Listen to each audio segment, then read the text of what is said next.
Look inside. See the vast ocean of human potential. The dreams whispered in quiet moments, the ambitions ignited in youthful hearts. See the incredible capacity for creativity, resilience, and achievement that resides within the human spirit. Now, look at the reality. Look at the countless sparks that never catch fire, the symphonies that remain silent, the great endeavors abandoned halfway. Look at the quiet desperation that settles over lives lived far below their capacity. Why? Why this gap? Why do so many, despite dreams and desires, find themselves falling short, stuck in patterns of frustration and disappointment? Why do most people, if we're brutally honest, fail to achieve the goals that truly matter to them, fail to live the life they envisioned? It's an uncomfortable question. It's easier to look away, to point fingers at external forces, unfair circumstances, lack of opportunity, the system, bad luck. And yes, challenges exist. Obstacles are real. The world is not always fair. But is that the whole story?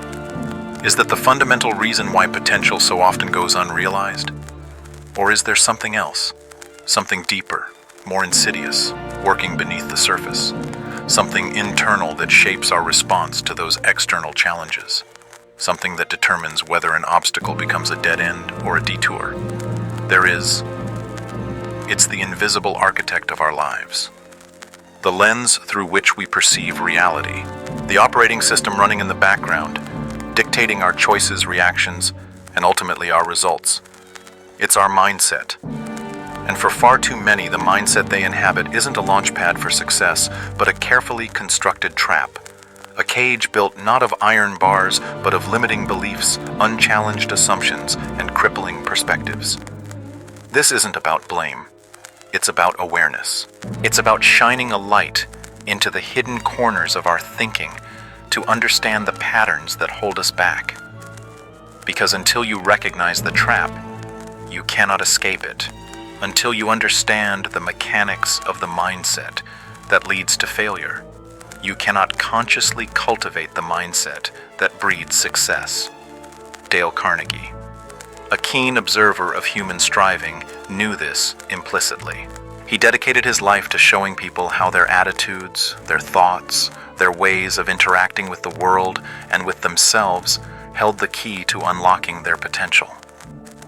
He saw that our inner world profoundly shapes our outer reality.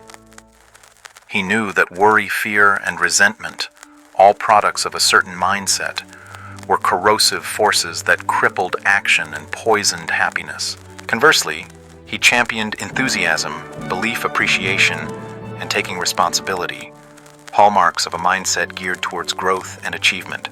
The principles remain timeless, perhaps even more critical in today's complex world.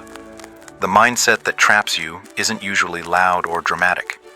It's often subtle, disguised as practicality, realism, or self-protection. It whispers justifications for inaction.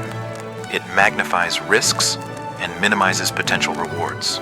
It convinces you that this is just how things are, or worse, this is just who I am. Think of two people facing the exact same setback: a job loss, a failed project, a rejection. One operating from a mindset of failure sees it as confirmation of their inadequacy. I knew I wasn't good enough. Things like this always happen to me. There's no point trying again. They retreat, blame, perhaps grow bitter. The setback becomes a full stop. The other, operating from a different mindset, sees the same setback as information. Okay, that approach didn't work. What can I learn from this? What skills do I need to develop? What's another way to tackle this? They might feel disappointed, frustrated, even hurt. But the setback becomes a comma, not a period. It's a prompt to adapt, learn, and persist. Same external event, vastly different internal processing, leading to entirely different outcomes. The difference wasn't luck, it was mindset. So what does this failure-prone mindset look like? How does it manifest? One of its most common and damaging forms is the fixed mindset.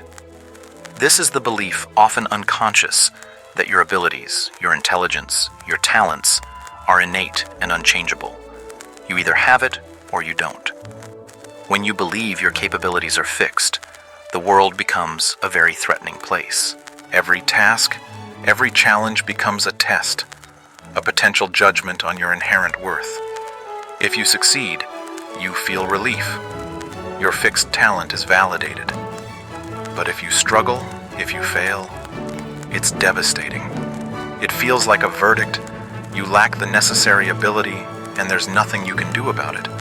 This fear of being exposed as lacking leads directly to behaviors that guarantee failure in the long run. People trapped in a fixed mindset tend to avoid challenges.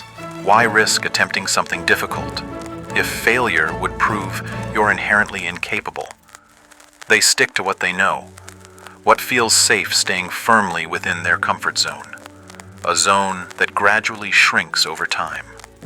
They give up easily when faced with obstacles. If ability is fixed, then effort seems pointless. If you're struggling, it must mean you don't have the talent, so why waste energy? They see effort itself as a sign of deficiency. Truly talented people, they believe, shouldn't have to try so hard. They feel threatened by the success of others. If talent is a finite pie, someone else's slice seems to diminish their own. Instead of finding inspiration or learning opportunities in others' achievements, they feel envy, resentment, or inadequacy. They ignore or become defensive about constructive criticism. Feedback isn't seen as valuable information for growth. It's perceived as a personal attack, further evidence of their fixed limitations. Why listen if you can't change anyway? This fixed mindset becomes a self-fulfilling prophecy. By avoiding challenges, shunning effort, ignoring feedback, and feeling threatened by peers, the individual stagnates. They don't develop new skills, they don't learn from mistakes, they don't build resilience, and so inevitably they fall short of their potential, reinforcing their initial belief that they simply don't have what it takes. The trap snaps shut, built by their own underlying assumption. Think about the implications. How many brilliant ideas have died because the person believed they weren't smart enough to execute them? How many potential leaders have shrunk from responsibility because they feared failure would expose a fixed flaw? How many lives have remained small because the comfort zone felt safer than the perceived risk of striving and potentially failing? Breaking free starts with recognizing this mindset within yourself. Do you shy away from challenges? Do you view effort as fruitless? Do you feel a pang of envy rather than inspiration when others succeed? Do you bristle at feedback? These are warning signs. They indicate that a fixed mindset might be subtly sabotaging your journey. The good news: mindset isn't truly fixed. Even the fixed mindset itself. It's a set of beliefs, and beliefs can be changed. You can consciously choose to adopt a different perspective, one that opens doors instead of closing them. But first you must see the bars of the cage you might be living in. You must acknowledge the pervasive, paralyzing power of believing your limits are set in stone. This recognition is the first crucial step towards dismantling the mindset that traps you and building one that sets you free. The fixed mindset provides the fertile ground, but the most potent seeds of failure it cultivates are rooted in fear. Not just the primal fear of physical danger, but the complex psychological fears that haunt our ambitions. Chief among these, the obvious culprit: the fear of failure. We've touched on this, but let's dissect it further. Why is failure so terrifying for so many? It's rarely just about the practical consequences: losing money, missing a promotion, ending a project. Those can be managed, overcome. The real terror lies in the meaning the failure mindset attaches to the event. Failure isn't just something that happened. It becomes who you are. In the trapped mindset, failure is proof of inadequacy. It validates the inner critic's harsh whispers. You're not smart enough. You're not talented enough. You're not worthy. It triggers deep feelings of shame and humiliation. The fear isn't just of failing, but of being seen as a failure, of being judged and found wanting. This anticipated shame can be so paralyzing that it prevents action altogether. Better to never try, the subconscious argues, than to try and have your deepest flaws exposed to the world and to yourself. This fear drives procrastination. It fuels perfectionism. That impossible standard used as a shield against potential criticism, ensuring nothing ever gets finished or launched. It leads to playing small, setting goals so low they are virtually guaranteed, ensuring you never risk the sting of falling short, but also ensuring you never achieve anything significant. It encourages hedging bets, never fully committing, always having an excuse ready for why things didn't work out, thereby avoiding true ownership and the vulnerability that comes with genuine effort. But there's a more subtle, often unrecognized twin to the fear of failure. The fear of success. It sounds paradoxical, doesn't it? Who wouldn't want to succeed? Yet deep down, the mindset that traps you can harbor a profound anxiety about achieving the very things you claim to desire. Why? Success brings change, and change can be frightening. Success often means increased visibility, greater responsibility, higher expectations. The trapped mindset, comfortable in the familiar shadows of mediocrity, finds this terrifying. What if I succeed, and then I can't handle the pressure? What if people expect even more from me and I eventually fail anyway, falling from a greater height? What if success changes my relationships, alienates people, forces me out of my comfort zone? There's also the insidious feeling of unworthiness, sometimes called imposter syndrome. Do I really deserve this success? Am I just fooling everyone? When will they find out I'm not as capable as they think? This fear can lead to self-sabotage just as surely as the fear of failure. Missing deadlines, making careless mistakes, undermining key relationships, subconsciously pulling back right when victory is in sight. These can all be manifestations of a deep-seated fear of actually succeeding and having to live with the consequences. Fear of success can also stem from a fear of the perceived cost. Will I have to sacrifice my personal life, my values, my health to maintain this success? The failure mindset often paints success in stark all-or-nothing terms, ignoring the possibility of defining and achieving success on your own terms. Both fears, failure and success, operate like invisible fences, penning you into a limited pasture of experience. They dictate what you attempt, how much effort you exert, and how you interpret outcomes. They are governors on your potential, ensuring you never stray too far from the perceived safety of the status quo, even if that status quo is deeply unsatisfying. Think of the artist who never shows their work, fearing criticism, failure, or perhaps fearing the life changes that recognition might bring success. Think of the employee who avoids leadership roles fearing the responsibility, success, or the possibility of making a costly mistake. Failure. Think of the entrepreneur who keeps their business small and manageable, afraid to scale up due to fear of the unknown, complexities, success, or the risk of greater financial loss failure. In every case, fear nurtured by a limiting mindset dictates the boundaries of achievement. Overcoming these fears isn't about becoming fearless. It's about redefining your relationship with failure and success. It requires shifting the mindset. Failure needs to be reframed not as a verdict on your worth, but as an essential part of the learning and growth process. It's feedback. It's tuition paid for valuable experience. As Thomas Edison implicitly understood with his thousands of experiments, each failure was simply discovering another way that didn't work, bringing him closer to the way that did. His mindset didn't see failure. It saw data acquisition on the path to a clear goal. Success needs to be demystified and embraced as a natural consequence of purposeful action and growth. It needs to be defined on your own terms, aligned with your values, not measured against someone else's potentially anxiety-inducing definition. Addressing the underlying feelings of unworthiness, often through self-reflection and perhaps seeking support, is crucial. Celebrating small successes along the way helps build tolerance for positive outcomes and reinforces a sense of deservingness. Recognize these fears operating within you. Name them. Understand their roots in the fixed mindset, in the desire for safety, in the anticipation of shame or overwhelm. By bringing them into the light of awareness, you diminish their power. You begin to see them not as immutable truths, but as conditioned responses. Responses that can be changed through conscious effort and the adoption of a more empowered perspective. Don't let the twin ghosts of fear, failure, and success haunt your potential. Choose to see them for what they are, illusions generated by the mindset that traps you, illusions you have the power to dispel.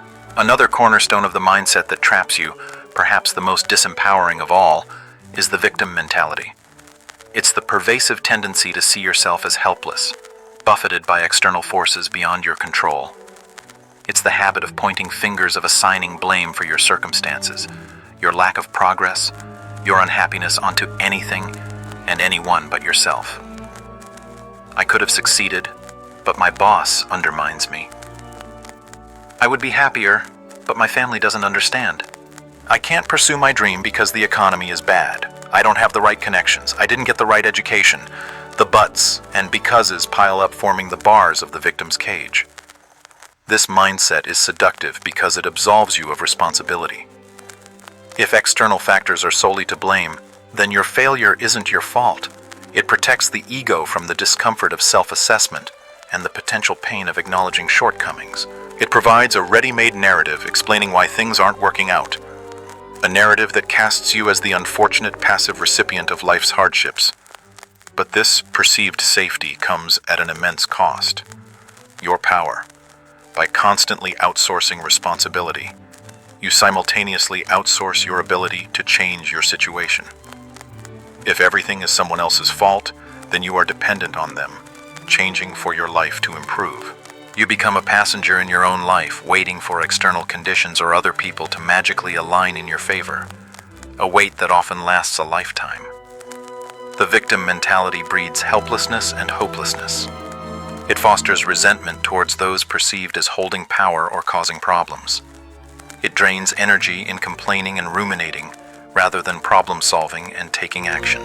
Dale Carnegie strongly advocated for facing facts, accepting responsibility, and focusing energy on constructive action, precisely because he understood how corrosive blame and self-pity are to progress and well-being. Worrying about things you cannot change or blaming others achieves nothing except deepening your own distress. Consider Abraham Lincoln. If anyone had grounds for adopting a victim mentality, it was arguably him. Born into poverty, largely self-educated, faced with repeated business failures and political defeats, grieving the loss of loved ones, and ultimately tasked with leading a nation through its bloodiest conflict. The external circumstances were relentlessly challenging.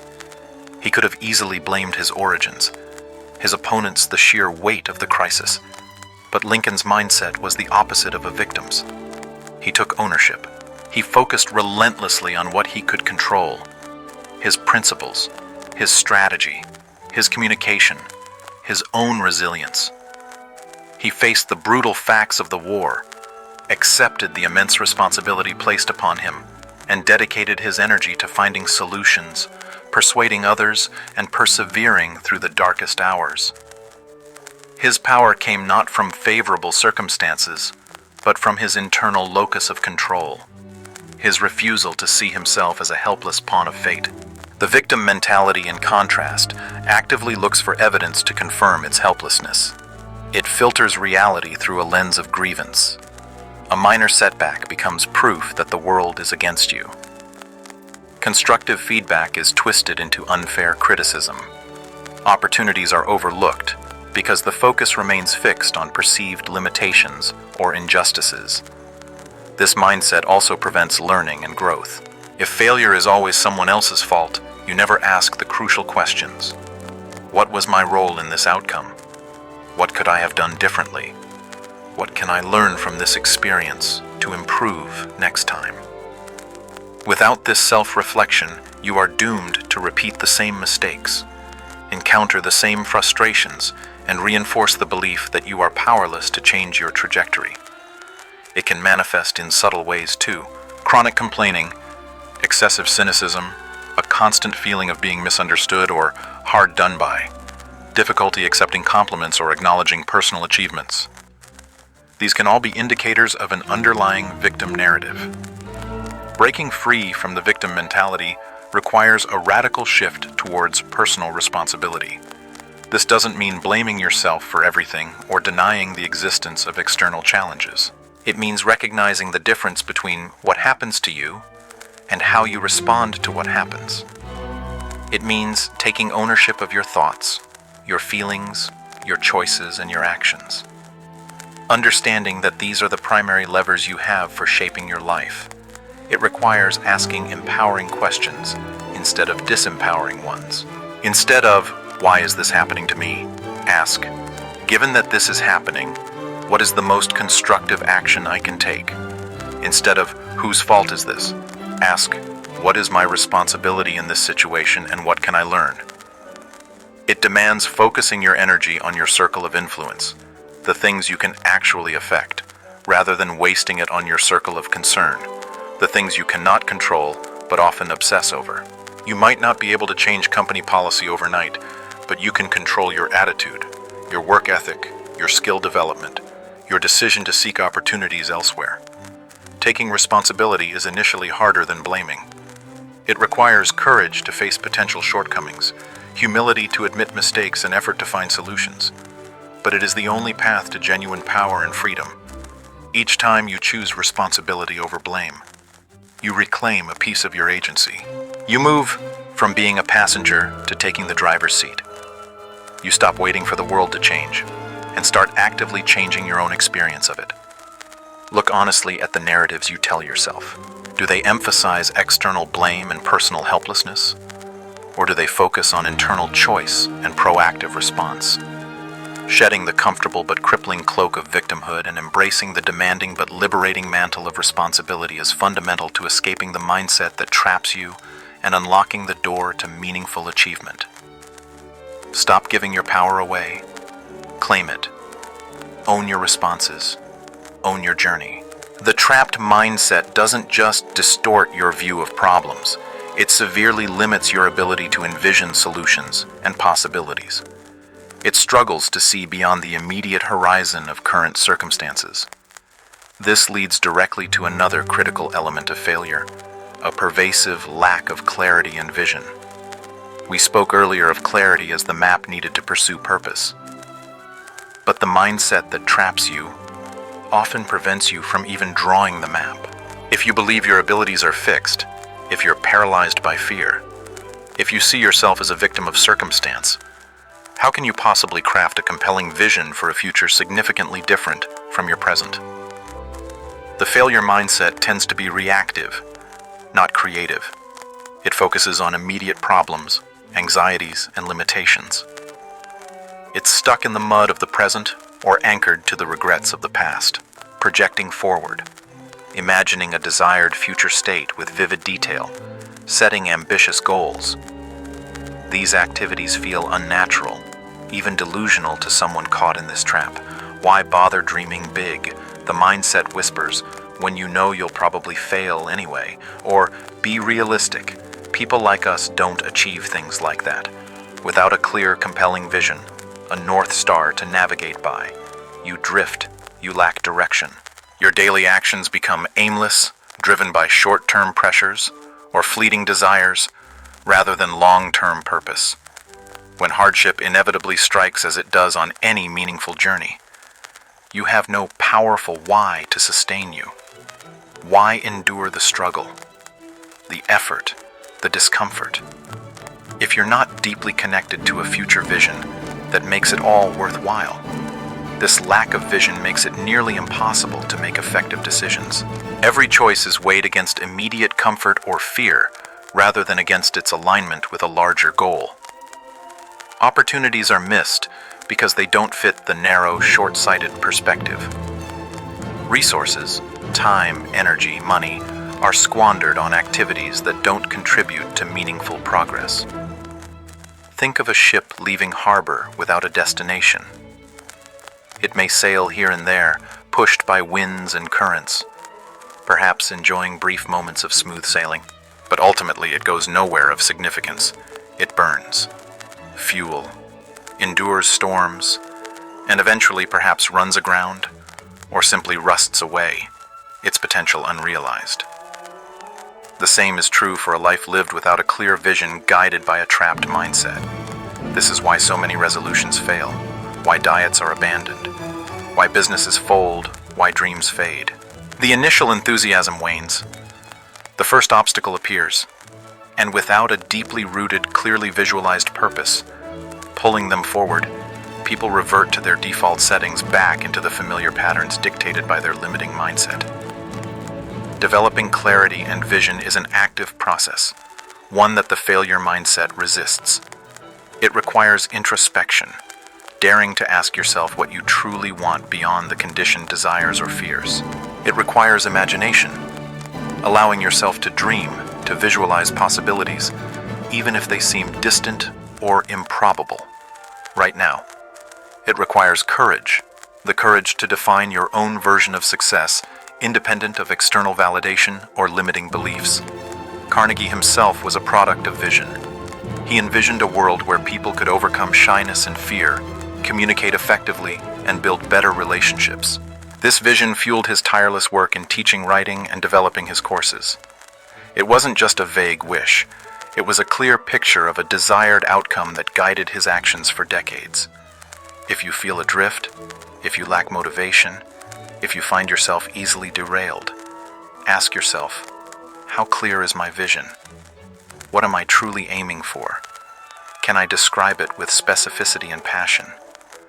If the answers are vague, it's a sign that the trapped mindset might be obscuring your view. Combat this by deliberately carving out time to think about your future. Not worrying about it, but actively designing it in your mind. Write down your goals, long-term and short-term. Make them specific, measurable, achievable, relevant, and time-bound. SMART. Visualize what achieving these goals looks like, feels like. What will your life be like? Who will you become in the process? Connect these goals to your core values, to your sense of purpose. This connection provides the emotional fuel, the why that sustains effort. Don't let the trapped mindset convince you this is foolish dreaming. Vision is the essential prerequisite for directed action. It's the blueprint before the construction. It's the destination plotted on the map before the voyage begins.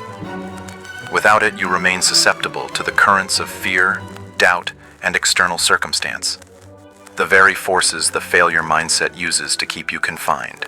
Clarity of vision cuts through the fog of uncertainty. It provides criteria for making decisions.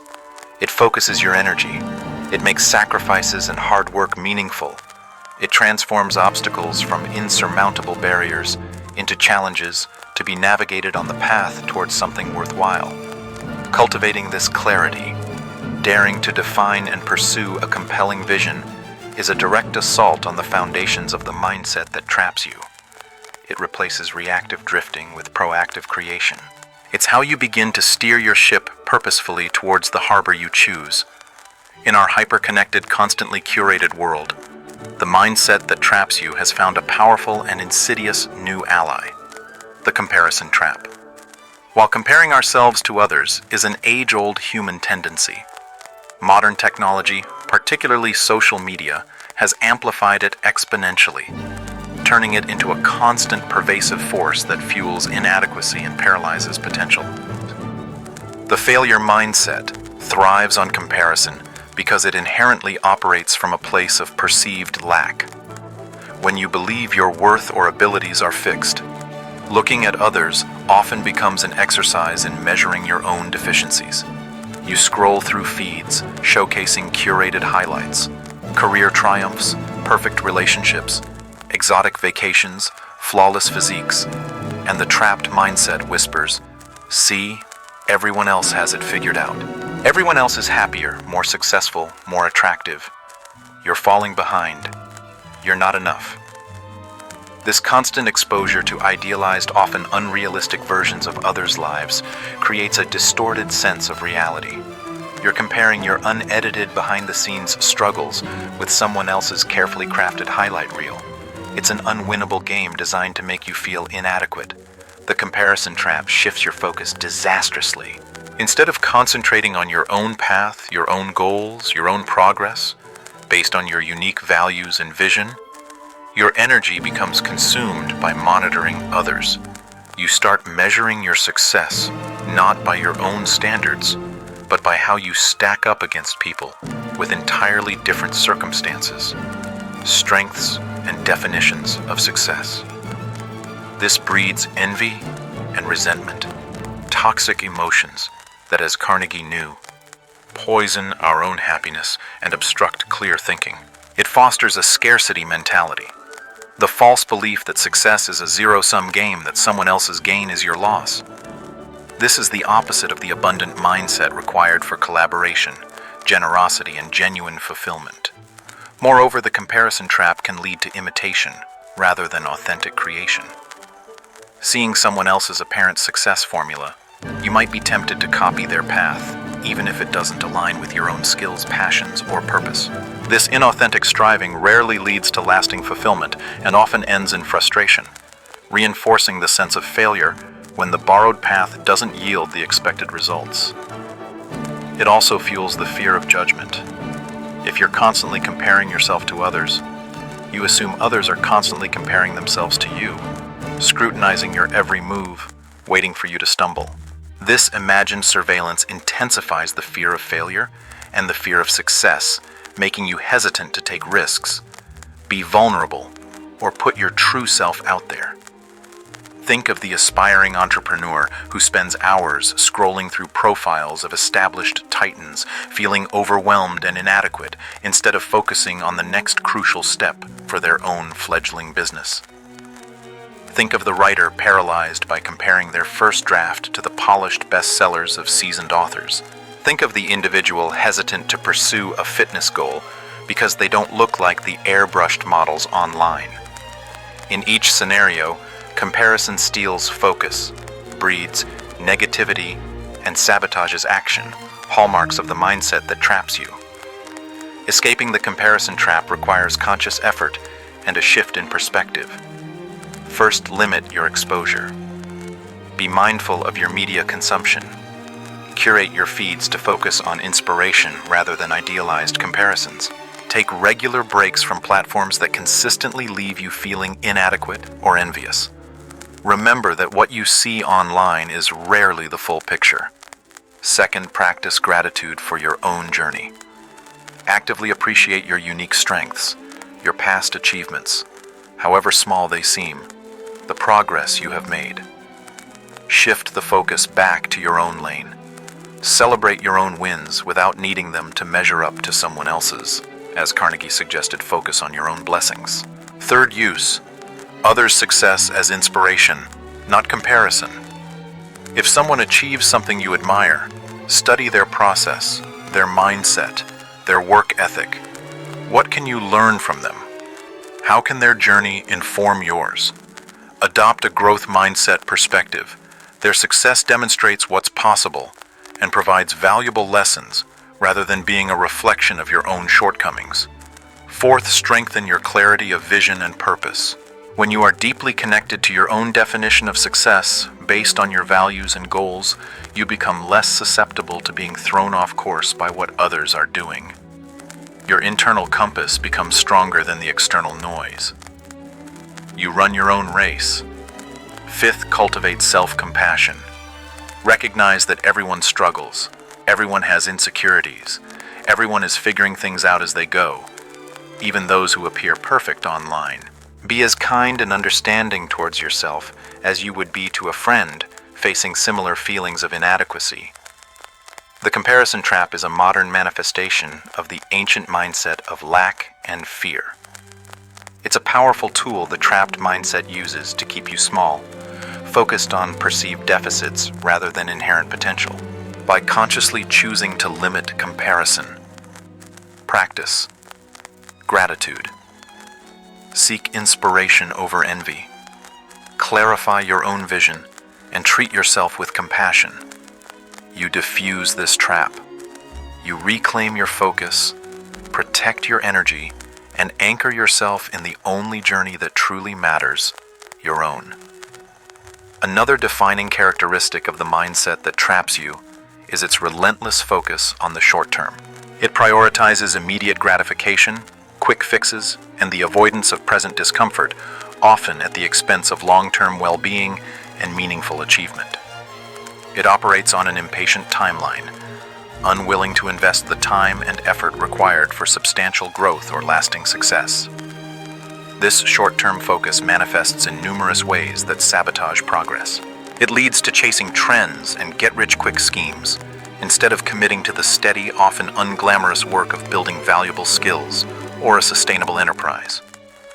It encourages choosing the path of least resistance, opting for easy comforts over challenging activities that would lead to growth.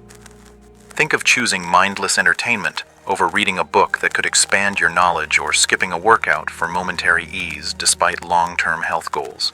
The failure mindset struggles with delayed gratification. It wants results now. When progress isn't immediate, when the rewards aren't instantly apparent, frustration sets in, and the temptation to quit becomes overwhelming. This is why so many give up just before a potential breakthrough.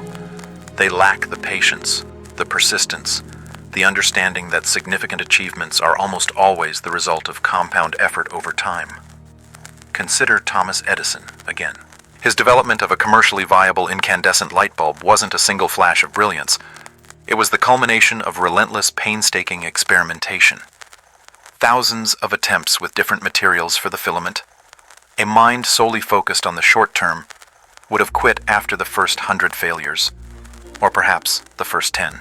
Edison's mindset, however, understood the necessity of long-term persistence, of viewing each failed experiment not as a reason to stop, but as a necessary step in a protracted process. His focus was on the ultimate vision, and he possessed the discipline to endure the short-term setbacks. The trapped mindset, fixated on the immediate, also struggles with consistency.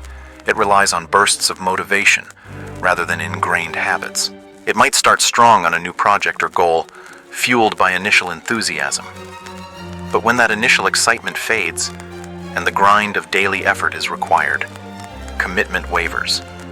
Building anything worthwhile, a skill, a business, a strong relationship, physical health, requires showing up consistently, especially on the days you don't feel like it.